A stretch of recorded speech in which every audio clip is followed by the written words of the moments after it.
Salut les crypto-fans, j'espère que vous allez bien. Il y a 2 mois de cela, je vous ai présenté en vidéo mon hotspot miner de chez Linksdot. Et si vous ne vous en souvenez pas, je vous invite à aller jeter un coup d'œil à la vidéo. A l'époque, je vous avais notamment indiqué que j'avais également en commande un modèle de chez RAK, un modèle concurrent donc, mais que je n'avais toujours pas récupéré celui-ci au moment où j'avais tourné la précédente vidéo. Si vous me suivez sur mes réseaux sociaux, et si c'est pas le cas, je vous invite à le faire dès maintenant, j'ai indiqué quelques semaines après avoir récupéré le modèle de chez RAK et avoir pu justement le tester et le combiner avec celui de chez Linksdot. Il est donc temps pour moi de faire le bilan de ce type de minage très particulier, alors c'est parti.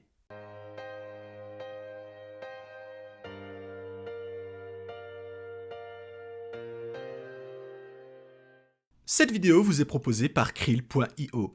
Krill, c'est une plateforme de trading automatisée dont je vous ai déjà parlé en détail sur cette chaîne et que j'utilise moi-même au quotidien. Sur la plateforme, vous avez la possibilité de développer vos propres stratégies de trading et de faire fonctionner celles-ci de manière automatisée, suivant les conditions que vous aurez déterminées à l'avance. La quantité de paramètres pouvant être pris en compte est tout simplement énorme. Mais si comme moi vous n'êtes pas un as du trading, vous avez également la possibilité de louer une stratégie mise au point par un autre utilisateur et ainsi profiter de ses compétences. Vous pouvez d'ailleurs backtester n'importe quelle stratégie sur la période et la durée de votre choix pour voir comment celle-ci se débrouille. Il existe pour le moment plus de 300 stratégies disponibles à la location et si vous êtes doué, vous pouvez également proposer votre propre stratégie sur leur marketplace. Mais ce n'est pas tout, Krill propose également des outils de trading bien utiles pour les traders pros, comme notamment leur trading terminal qui vous permet de réaliser directement vos options d'achat, de vente, de stop loss ou encore de take profit directement depuis la plateforme et cela encore une fois de manière totalement automatisée.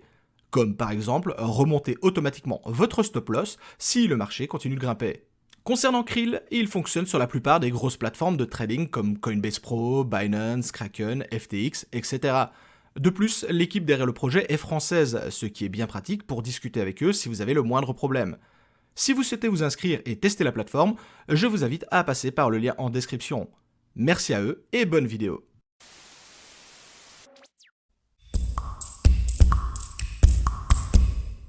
Dans cette vidéo, je ne vais pas vous expliquer en détail comment fonctionne ce type de minage. Pour cela, je vous renvoie à la vidéo que j'avais faite de présentation du réseau Helium Network. Cependant, dans les grandes lignes, si on doit très fortement résumer, en réalité, lorsque vous allez placer un boîtier et que celui-ci va interagir avec d'autres boîtiers, notamment en échangeant des données avec ceux-ci, en agrandissant le réseau, etc., etc., vous allez d'une certaine façon miner et donc obtenir des récompenses pour votre minage effectué. Et donc, typiquement, pour les personnes qui habitent dans des grandes villes où le réseau est déjà énormément développé, ça peut être extrêmement intéressant et c'est limite Byzance. Par contre, dans le cas de personnes comme moi qui vivent à la campagne où il n'y a pas de hotspot miner à proximité, eh bien c'est directement beaucoup plus compliqué et il faut savoir que je suis probablement dans l'une des pires configurations possibles pour ce type de réseau. Cependant, rien ne vous empêche d'acheter plusieurs boîtiers et de les installer chez des amis, des membres de la famille, des personnes de votre village, etc. etc. et ainsi de développer votre propre petit réseau. C'est exactement ce que j'ai fait avec le modèle de chez RAK. J'ai été le placer chez un ami qui est situé à vol d'oiseau à plus ou moins 1,5 km, donc idéal au niveau distance pour les interactions, et où il n'y a aucun obstacle notable entre eux, donc pas de building, pas de forêt, pas de montagne, pas de colline, etc. Bref, une disposition qui se veut plutôt idéale pour ces deux boîtiers. Et bingo, les deux boîtiers interagissent entre eux, et je m'attends donc à voir énormément de HNT pleuvoir sur mon wallet.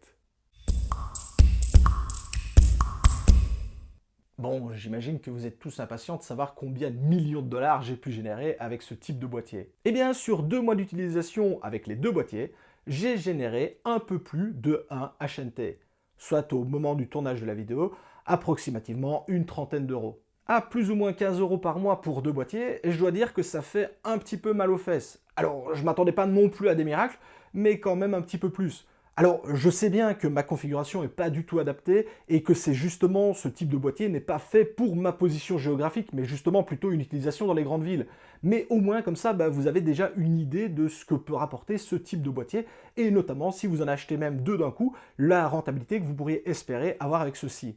D'ailleurs, sur la même période, des personnes avec le même boîtier, mais dans la grande ville à côté de chez moi, donc Liège pour ne pas la citer, ils ont généré 5 HNT sur le mois, soit plus ou moins 150 euros. Là, c'est directement beaucoup plus intéressant dans leur cas de figure. Vous l'aurez compris, l'emplacement géographique est vraiment crucial pour ce type de minage. Et c'est justement pour cela que j'ai décidé de vous tourner cette vidéo, car oui, dans le type de configuration comme la mienne, c'est-à-dire en pleine campagne où il n'y a personne, c'est vraiment une perte de temps et d'argent. Par contre, si vous habitez une grande ville où le réseau est énormément développé, bah honnêtement, il y a vraiment moyen de gagner pas mal d'argent. Point malgré tout intéressant, c'est qu'avec deux boîtiers qui consomment approximativement une dizaine de watts chacun, la consommation électrique, c'est vraiment pas la mort. On est à moins de 3 € par mois pour les deux boîtiers. Donc là, c'est clairement pas un problème. Ce qui me fait une rentabilité nette aux alentours des 12 €. Ça reste donc rentable comme investissement, même dans mon cas de figure, hein, donc sur un cas de figure catastrophique, vraiment une zone pas du tout adaptée. Cependant, mon retour sur investissement s'étalerait sur 5 années, et là, honnêtement, c'est clairement pas dingue. Bon, vu mon emplacement géographique catastrophique, il existe cependant une solution proposée par certains utilisateurs, qui est notamment de remplacer les petites antennes de base, celles qui sont fournies avec le boîtier, par des modèles plus puissants ayant donc une plus grande portée, ce qui vous permet d'interagir avec des boîtiers qui sont situés beaucoup plus loin. Alors malheureusement ici, je sais que je vais en décevoir certains, mais actuellement, je n'ai toujours pas remplacé les antennes de base et je vais notamment vous expliquer pourquoi je n'ai pas encore investi dans ce type de matériel supplémentaire. Une bonne antenne plus les différents câbles et différents systèmes de fixation, c'est entre 30 et une centaine d'euros. Donc on va partir sur une moyenne de 50 €. Je pense qu'on tape plutôt large si on part sur ce type de configuration. Si on fait donc les comptes, j'ai deux boîtiers à 400 € pièce, ce qui nous fait 800 €. Et si on compte même 2 fois 50 € pour les antennes et les câbles divers, eh bien ça nous fait 100 € supplémentaires, soit au moment du tournage de la vidéo, approximativement 900 € pour le lot complet. Et donc 900 balles sans être certain que derrière ça va me rapporter de l'argent, honnêtement c'est vraiment un très gros investissement à faire, surtout que dans ma position actuelle, des boîtiers avec lesquels je pourrais interagir sur la carte, il n'y en a pas non plus des centaines. Et donc je suis désolé, mais mettre 900 € pour espérer avoir une configuration qui va peut-être me rapporter de l'argent, eh bien moi ces 900 €, je préfère les investir alors directement dans une carte graphique, par exemple une RTX 3060 Ti, qui elle va me rapporter à coup sûr une soixantaine d'euros par mois, électricité déduite. Et c'est bien là tout le problème, dans mon cas, et j'insiste encore une fois là-dessus, c'est bien dans ma configuration, si au final je dois mettre le prix d'un rig pour avoir une rentabilité sur ce type d'investissement, eh bien, je préfère honnêtement directement investir dans un rig et avoir la polyvalence de celui-ci plutôt qu'être limité avec ce type de boîtier. Maintenant, on est bien d'accord, si vous êtes dans une grande ville où il y a énormément de hotspot miners autour de chez vous, c'est pas du tout la même situation. Ici, je parle dans mon cas, qui va être accessoirement le cas d'énormément de personnes qui vont regarder cette vidéo également, des personnes qui, comme moi, vivent à la campagne, ou même dans des villes où il y a peut-être qu'un hotspot miner déjà en place. Et si vous venez ajouter votre deuxième, eh bien, vous aurez plus ou moins la même rentabilité que moi. Autrement dit, ce sera vraiment pas foufou. Voilà pourquoi, à l'heure actuelle, je n'envisage pas de faire des frais supplémentaires sur ce type de boîtier. Mais cependant, ce n'est pas tout, et je tiens maintenant à vous expliquer ma stratégie vis-à-vis de ce type d'investissement, et surtout pourquoi je continue à les faire fonctionner et à les utiliser. Donc c'est parti. Car effectivement, si pour le moment sur la carte des hotspots, il n'y en a pas énormément à proximité de chez moi, j'ai bon espoir que dans les mois qui vont venir, il va y en avoir de plus en plus. En effet, les différents constructeurs de hotspots sont en train de livrer de grosses quantités de ceux-ci, et je ne serais donc pas étonné de voir dans les mois qui viennent popper sur la carte différents hotspots qui ont peut-être été commandés il y a plusieurs mois et qui vont seulement maintenant être délivrés aux clients et donc être mis en ligne. Et en toute honnêteté, je vois de plus en plus, justement sur cette carte, de hotspots apparaître à gauche à droite. Et j'espère vraiment qu'il va peut-être y en avoir qui vont venir apparaître justement à côté des miens pour faire un réseau tous ensemble. Et c'est uniquement à ce moment-là que je déciderai ou non d'investir dans des antennes de plus grande capacité. Mais encore une fois, à l'heure actuelle, c'est pas du tout le cas, car il n'y a pour le moment pas suffisamment de boîtiers à proximité des miens.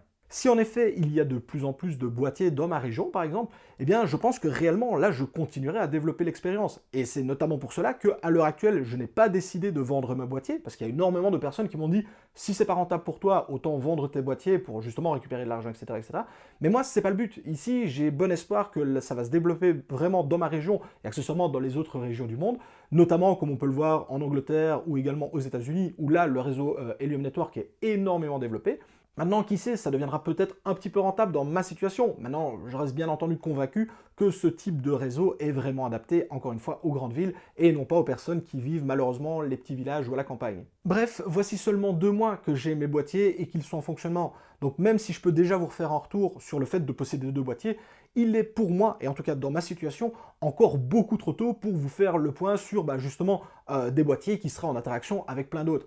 Et justement, comme il y a de plus en plus de livraisons en cours, eh bien, je ferai probablement une vidéo justement de mise au point, mais celle-ci se fera dans un temps beaucoup plus long, peut-être 1 an, voire 1 an et demi, le temps que les plus gros des commandes soient distribués aux différents investisseurs, et que le réseau se développe peut-être énormément dans différentes régions du pays. Mais donc pour ça, je vous donne rendez-vous dans beaucoup plus de temps, parce que là, c'est pas en un mois qu'on va subitement voir apparaître une dizaine de boîtiers autour de ma position. Si je devais donc résumer très rapidement la situation, je dirais qu'il y a 2 cas de figure possibles. Le premier, vous habitez dans une grande ville ou en périphérie de celle-ci, et cette grande ville possède déjà plusieurs hotspots miners, et pour cela, encore une fois, je vous invite à regarder la carte que je vous mets en description, justement pour voir si des hotspots miners sont déjà présents dans votre ville. Et si c'est le cas, honnêtement, ça peut être rentable, voire même très rentable. Je vous invite d'ailleurs à regarder la rentabilité des hotspots miners qui sont déjà en place dans votre ville pour vous donner une idée de la rentabilité qui pourrait être la vôtre.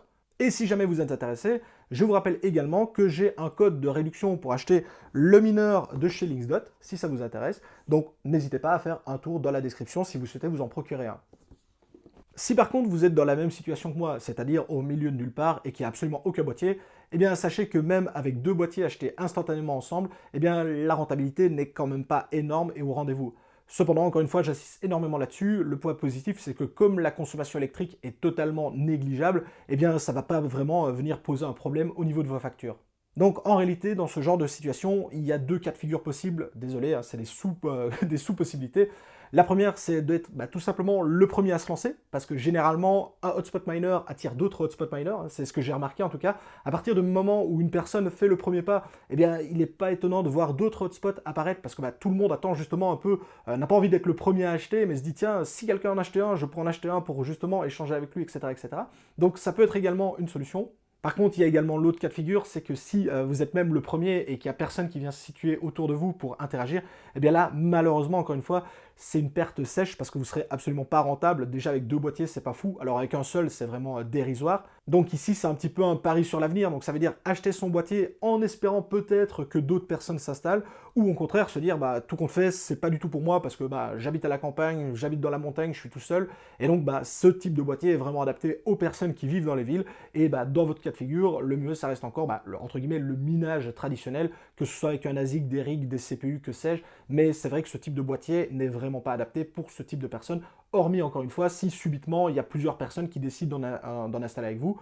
Ça peut être un bon plan, par exemple, de poser la question à des amis, des membres de la famille, etc., etc., pour peut-être former un petit réseau à plusieurs. Mais encore une fois, avec 2 boîtiers, et dans mon cas, ce n'est pas extrêmement rentable. Enfin, ça reste rentable, mais le retour sur investissement est extrêmement long. Et pour ma part, c'est un petit peu ça que j'ai voulu faire en faisant justement cette vidéo. Je sais que j'ai pris un très gros risque en achetant 2 boîtiers, justement parce qu'il n'y avait absolument personne autour de moi. Maintenant, j'espère avoir donné un petit peu le champ de vision dans ma région pour peut-être que des personnes qui autour de moi et qui hésitaient à se lancer se disent « Tiens, maintenant il y a déjà 2 hotspots miners, peut-être que si j'ajoute mon 3e, ça pourrait être intéressant. » Voilà, donc c'est un petit peu l'idée. Moi, j'ai été cette personne qui a pris le risque de se lancer en premier. Maintenant, encore une fois, je vous invite à ne pas le faire si vous ne le sentez pas. Ça reste un investissement qui est très particulier, c'est une forme de minage très particulière. Donc, c'est également vraiment à destination de certaines personnes. C'est typiquement le genre de cas où il vaut mieux passer son chemin plutôt que se lancer et de le regretter. Bref, c'est la fin de cette vidéo de présentation du bilan de ce type de minage très particulier. Et encore une fois, j'espère que la vidéo vous a plu. Si c'est le cas, je compte sur vos likes, vos partages, c'est extrêmement important pour moi. N'hésitez pas non plus à me faire exploser ce bouton s'abonner. Encore une fois, je vous rappelle que s'abonner, c'est totalement gratuit. Et quand c'est gratuit, c'est vachement pas cher. Je vous souhaite à tous un excellent minage. C'était MCTK. Ciao les crypto-fans.